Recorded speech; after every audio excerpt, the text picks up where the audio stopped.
CBSE, ICSE और NCERT के सभी छात्र छात्रा, कक्षा 4 के सभी छात्र छात्राओं का स्वागत। इसके पहले हम हिंदी के व्याकरण के कुछ चैप्टर्स पढ़े और आज जो चैप्टर हम पढ़ने जा रहे हैं उस विषय का नाम है संज्ञा। संज्ञा यानी नाउन। अब नाउन यानी संज्ञा किसे कहते हैं? संज्ञा किसे कहते हैं? संज्ञा क्या है? उसको अगर हम संक्षिप्त में बोलें तो किसी व्यक्ति, प्राणी, वस्तु या स्थान या भाव के नाम को संज्ञा कहा जाता है। यानी किसी भी व्यक्ति के नाम को, किसी प्राणी के नाम को, किसी वस्तु के नाम को, स्थान या भाव, इमोशंस के नाम को संज्ञा कहा जाता है। तो अब देखते हैं, उदाहरण देखते हैं। राकेश, पीटर और रिजवान मित्र हैं। वे दिल्ली घूमने गए थे। उनके साथ रिजवान की बहन शबाना और पीटर का भाई हैरी भी था। राकेश अपनी माँ को लेकर गया था। वहाँ उन्होंने चिड़ियाघर की सैर की। उन्होंने चिड़ियाघर में शेर, चीता, गैंडा, बंदर देखे। राकेश ने बंदर को केला खिलाया। शबाना ने वहाँ मूंगफली खरीदी। सबको बड़ी प्रसन्नता हुई। अब ध्यान दीजिए, राकेश, पीटर, रिजवान, हैरी, बहन, माँ, भाई, ये व्यक्तियों के नाम हैं, नेम ऑफ द पर्सन्स। तो ये सब व्यक्तियों के नाम हैं जिनको हम कह सकते हैं कि these are the name of the persons. शेर, चीता, गैंडा, ये सब प्राणियों के नाम हैं। केला, मूंगफली, ये वस्तुओं के नाम हैं। दिल्ली, चिड़ियाघर, ये किसी न किसी स्थानों के नाम हैं। प्रसन्नता, ये एक भाव है, एक भाव का नाम है प्रसन्नता। बचपन, बुढ़ापा, इन सारे चीज़ें भाव को दर्शाते हैं, भाव का बोध कराते हैं। इन भाव के नाम को भी हम संज्ञा कहते हैं। आपने देखा कि व्यक्ति, प्राणी, वस्तु, स्थान या भाव का नाम, स्थान का नाम अपना एक होता है। इसी नाम को व्याकरण में संज्ञा कहते हैं या संज्ञा कहा जाता है। अब हम जानेंगे संज्ञा के भेद, यानी संज्ञा कितने प्रकार के होते हैं, नाउन कितने प्रकार का होता है। नाम कई प्रकार के हो सकते हैं। उदाहरण के लिए जब हम महल की बात करते हैं तो ये बड़े आकार का कोई भी भवन हो सकता है। जब हम हवा महल की बात करते हैं तो ये वो जयपुर में स्थित एक विशेष भवन की पहचान करवाता है, या एक विशेष भवन का नाम है हवा महल। आगरा में स्थित एक विशेष भवन का नाम है ताजमहल। तो सब जो है विशेष, लेकिन सिर्फ अगर महल किंतु अगर हम सिर्फ एक महल बोलेंगे तो वो किसी भी महल को का बोध करा सकता है। लेकिन जब हम किसी विशेष महल का नाम लें, जैसे हवा महल, ताजमहल, तो वो किसी न किसी विशेष भवन का होने का बोध करा या पहचान कराता है।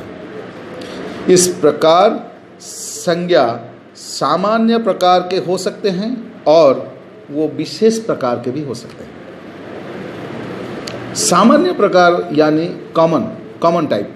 तो सामान्य प्रकार की संज्ञा को हम जातिवाचक संज्ञा कहते हैं या जातिवाचक संज्ञा कहा जाता है। और विशेष प्रकार की संज्ञा को हम व्यक्तिवाचक संज्ञा कहते हैं। जातिवाचक संज्ञा को हम अंग्रेजी में कॉमन नाउन कहते हैं, व्यक्तिवाचक संज्ञा को हम अंग्रेजी में प्रॉपर नाउन कहते हैं। तो अब इससे अब हमें पता चला जिन संज्ञा शब्दों से एक ही जैसे प्राणियों, वस्तुओं या स्थान का बोध होता हो, हाँ, उसे जातिवाचक संज्ञा कहा जाता है। यानी जातिवाचक संज्ञा किसे कहते हैं? जिन संज्ञा शब्दों से एक जैसे प्राणी, वस्तु, एक जैसे प्राणियों, एक जैसे वस्तुओं, एक जैसे स्थान का बोध होता हो, उन्हें जातिवाचक संज्ञा कहा जाता है। जैसे नदी, कोई भी नदी हो सकती है। दुनिया में जितनी नदियां हैं सब नदी की कैटेगरी में आते हैं, नदी के प्रकार में आते हैं, नदी के भेद। तो ये एक जातिवाचक संज्ञा है, नदी। बाघ, तरह तरह के बाघ हो सकते हैं। और गाय, तो गाय में तरह तरह की गाय हैं, नील गाय और तरह तरह की गाय हो सकते हैं। तो गाय एक जातिवाचक संज्ञा है। आदमी, दुनिया में जितने आदमी हैं सब इसी कैटेगरी में आएंगे। तो इसी तरह इन संज्ञा शब्दों को हम जातिवाचक संज्ञा कहते हैं। वस्तु, किसी भी किताब, तो हम किताब, कोई भी किताब, सभी किताब की कैटेगरी में आएंगे। लेकिन अगर बोलेंगे मेरी हिंदी किताब कक्षा 4, तो वो एक विशेष प्रकार का किताब का बोध करा रहा है, तो वो जातिवाचक संज्ञा नहीं है। अगर सिर्फ हम किताब बोलें या पुस्तक बोलें तो वो जातिवाचक संज्ञा के कैटेगरी में आते हैं। तो अब हमें पता चला जातिवाचक संज्ञा किसे कहते हैं। जिन संज्ञा शब्दों से एक ही जैसे प्राणियों, वस्तुओं या स्थान का बोध होता हो, उन्हें जातिवाचक संज्ञा कहा जाता है। जैसे ये एक बालक है, ये एक बालक है, तो यानी दुनिया में जितने बालक हैं सभी इसी कैटेगरी में आते हैं। तो ये बालक जो है, ये बालक जो है वो जातिवाचक संज्ञा का बोध कराते हैं। तो बालक जातिवाचक संज्ञा है। ये एक पुस्तक है, पुस्तक जातिवाचक संज्ञा है। ये एक पर्वत है, तो पर्वत, दुनिया में जितने पर्वत हैं, जो पृथ्वी में जितने पर्वत हैं सभी पर्वतों की श्रेणी में आते हैं। लेकिन अगर बोलेंगे हिमालय पर्वत, तो सिर्फ एक विशेष पर्वत का नाम बता रहा है, तो वो जातिवाचक पर्वत की श्रेणी में नहीं आते हैं। ध्यान दीजिए, अब बालक, पुस्तक, पर्वत, ये सारे के सारे जातिवाचक संज्ञा हैं। अब हम जानेंगे व्यक्तिवाचक संज्ञा किसे कहते हैं।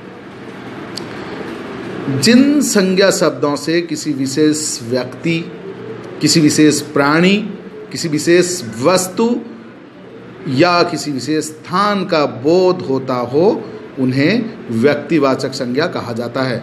या और एक बार मैं कहता हूँ, जिन संज्ञा शब्दों से किसी विशेष व्यक्ति, प्राणी, वस्तु या स्थान का बोध होता हो, उन्हें व्यक्तिवाचक संज्ञा कहा जाता है। जैसे ये मोहन है, यानी ये बालक का नाम मोहन है। ये पर्टिकुलर मोहन के बारे में या एक विशेष व्यक्ति के बारे में बता रहा है, मोहन के बारे में। तो ये प्रॉपर नाउन यानी व्यक्तिवाचक संज्ञा इसे कहते हैं। ये वो पुस्तक रामायण है, या वो रामायण की पुस्तक है, या रामायण है। तो अब हम जानेंगे कि ये पुस्तक जो है रामायण का पुस्तक है, या इस पुस्तक में रामायण लिखी गई है। तो ये रामायण पुस्तक जो एक विशेष पुस्तक है, और ये व्यक्तिवाचक संज्ञा है। वो हिमालय पर्वत है, तो इससे भी पता चलता है कि एक विशेष पर्वत के बारे में बताया गया है। तो ये विशेष पर्वत हिमालय है, ये भी व्यक्तिवाचक संज्ञा है। जानते हैं, जातिवाचक संज्ञा या व्यक्तिवाचक संज्ञा शब्द जिन प्राणियों, वस्तुओं या स्थान का बोध कराते हैं, उन्हें हम देख सकते हैं या छू सकते हैं।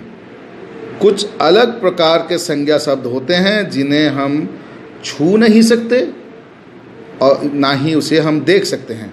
सिर्फ उसका अनुभव कर सकते हैं, जैसे हंसी, बचपन, ईमानदारी आदि। इन विशेष प्रकार के भाव की पहचान कराने वाले, इन विशेष प्रकार के भाव का बोध कराने वाले संज्ञा शब्दों को हम भाववाचक संज्ञा कहते हैं, या इन्हें भाववाचक संज्ञा कहा जाता है।